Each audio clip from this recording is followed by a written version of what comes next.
দেখো বন্ধুরা, 6 বাই কত লিখছি আমরা? 21। তো 6/21 পরে তোমার আসতেছে কি দেখো, আমরা যদি কাটাকাটি করি, এই 21 দুগুণা 42, 1200 টাকা।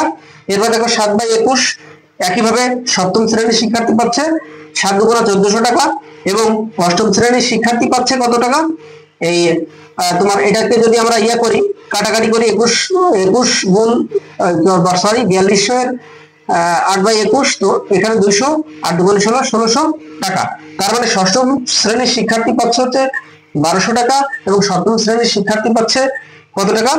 1400 টাকা, এবং অষ্টম শ্রেণীর শিক্ষার্থী পাচ্ছে এই 1600 টাকা। তো প্রিয় সপ্তম শ্রেণীর শিক্ষার্থী বন্ধুরা, তোমাদের আলোচনার বিষয়বস্তু ছিল আজকে কত নাম্বার অঙ্ক? দেখো 13, 14 আর 15। তো আশা করি তোমরা এই 3টি অঙ্কই সঠিকভাবে বুঝতে পেরেছো। যদি কেউ বুঝতে না পারো তাহলে অবশ্যই কমেন্ট বক্সে কমেন্ট করে যাও। আর যদি আমার এই ক্লাসটি ভালো লেগে থাকে তাহলে সবাই লাইক শেয়ার করে আমাকে অনুপ্রাণিত করো। সবাই ভালো থাকো, সুস্থ থাকো। আল্লাহ হাফেজ।